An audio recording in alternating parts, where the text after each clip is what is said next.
Notre Seigneur ayant offert un sacrifice parfait, et nous avons vu ce que c'était qu'un sacrifice en général, et qu'à la fin du sacrifice, et ensuite la perfection du sacrifice de Jésus-Christ sur la croix, qui vient détruire les sacrifices de l'Ancien Testament, notre Seigneur donc ayant offert un sacrifice parfait, dont il est la victime, le prêtre, Dieu lui-même, notre Seigneur a voulu que ce sacrifice fût comme prolongé au cours du temps.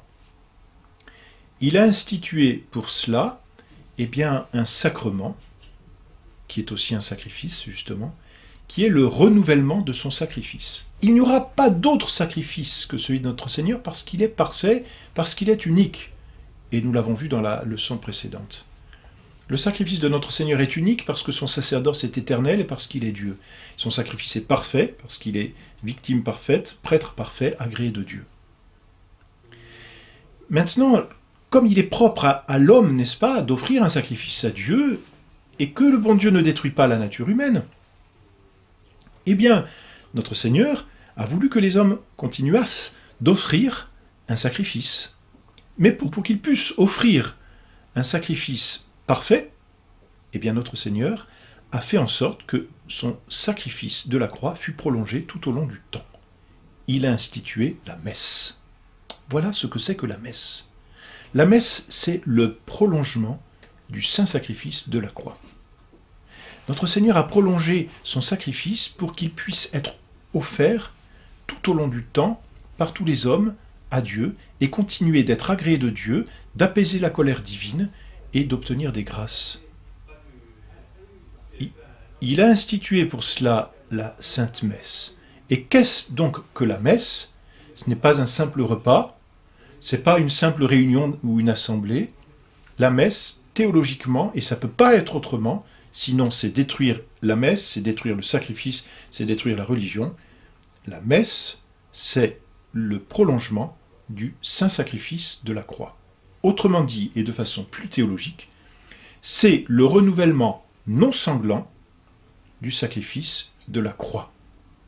C'est-à-dire que c'est le sacrifice de la croix renouvelé, réactualisé, refait, si l'on peut dire, mais d'une façon mystérieuse, ce qui veut dire d'une façon mystique, ou on dit aussi d'une façon sacramentelle, parce que le sacrifice de la croix va être réactualisé par des signes. Les signes visibles de l'Eucharistie sont les signes d'une réalité invisible qu'est le sacrifice renouvelé sur l'autel.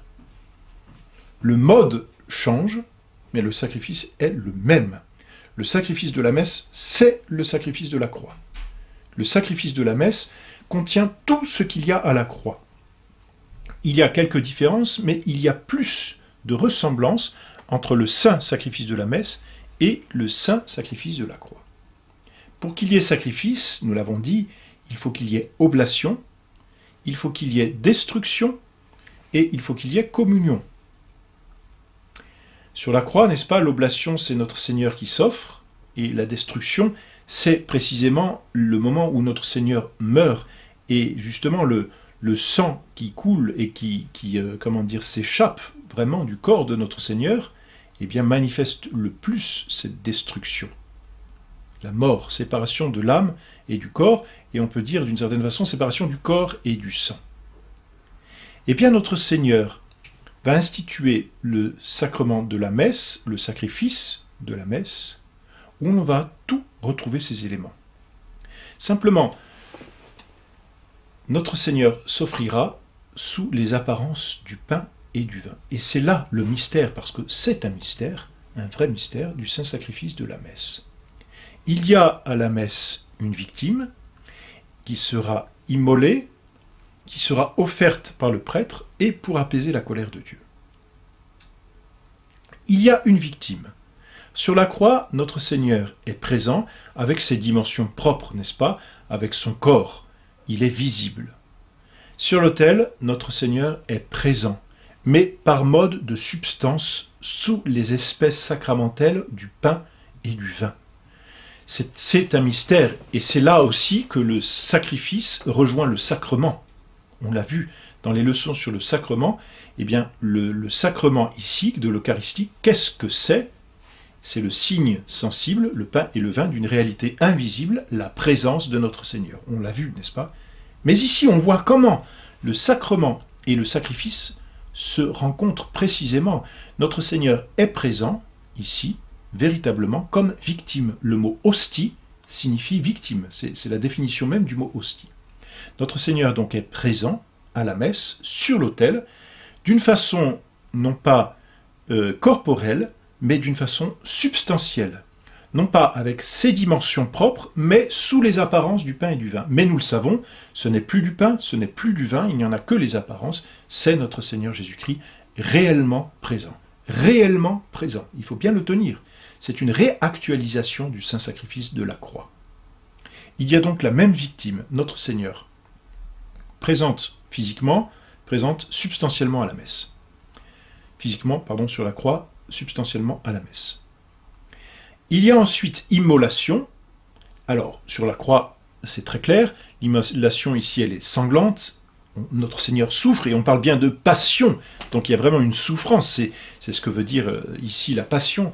Et en même temps, cette immolation, elle est bien manifestée par la mort naturelle, la séparation naturelle, si vous voulez, les blessures, le sang qui s'écoule. Voilà, donc il y a immolation, c'est très clair, sur la croix. Et elle est claire pour tout le monde d'ailleurs, et tout le monde a pu y assister. À la messe, il y a une véritable immolation.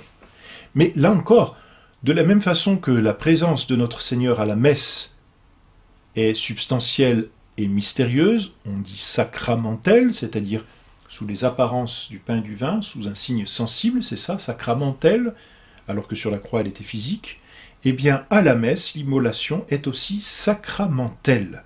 Qu'est-ce que cela veut dire? Eh bien, elle n'est pas sanglante, comme sur la croix, elle n'est pas passible, comme sur la croix.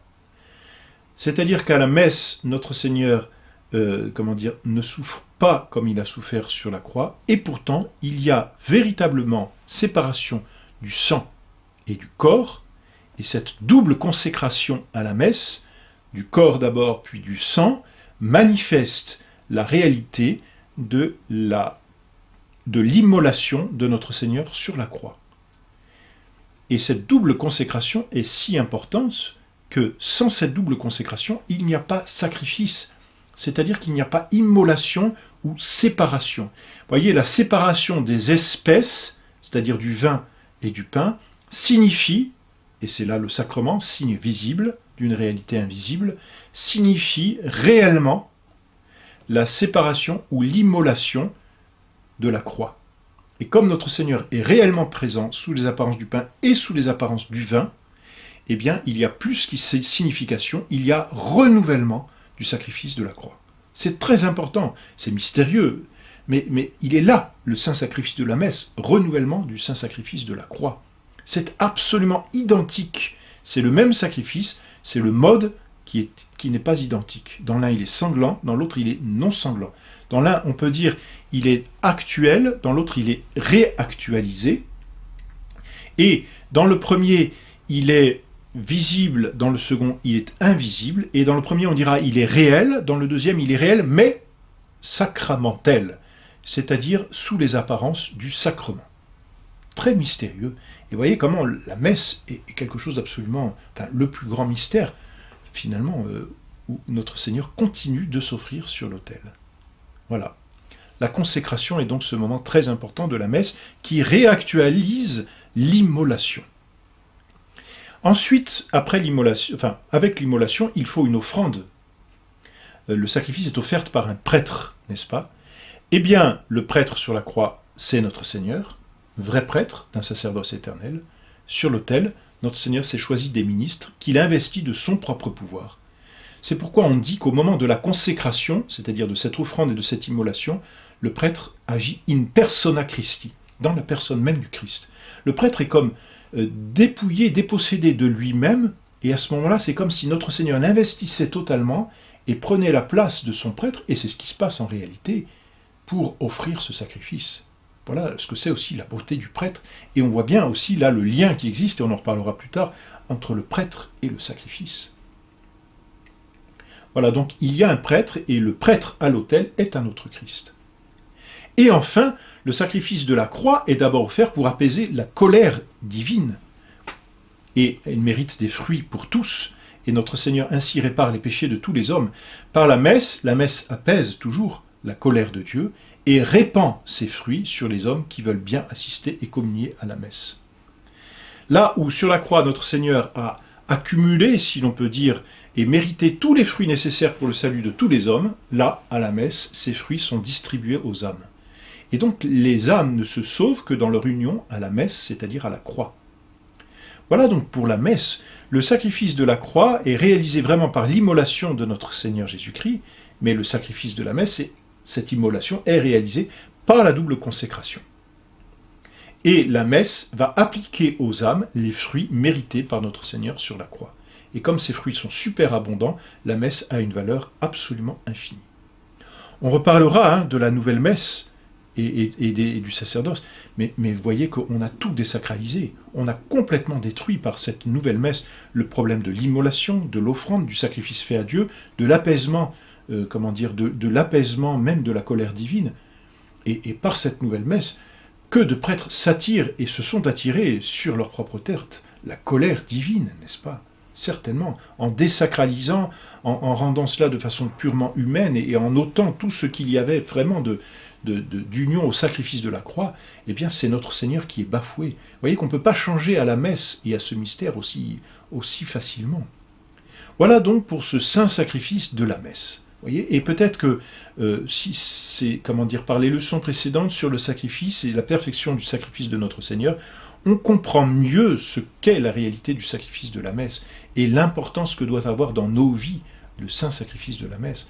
Et comprenez combien le prêtre est ordonné d'abord à la messe, il n'est pas ordonné aux hommes, il est ordonné à la messe qui d'abord apaise la colère divine, parce que le prêtre est là une persona Christi, et peut répandre sur les âmes les bienfaits de Dieu. Et si le bon Dieu, dans le monde dans lequel nous vivons, n'est peut-être pas encore intervenu et n'a pas encore donné des châtiments que certains méritent bien largement, c'est peut-être aussi parce que la messe continue de l'apaiser, vraiment, et d'apaiser sa colère. C'est peut-être aussi dire la valeur de la messe, quand on voit aussi la bassesse des crimes qui sont commis aujourd'hui. Alors voilà, ayons vraiment une grande dévotion pour la messe, et comprenant que la messe, n'est-ce pas, doit être notre vie, parce que chaque fois que nous communions à la messe, nous communions au sacrifice de notre Seigneur. Et donc, les grâces du sacrifice sont répandues dans nos âmes.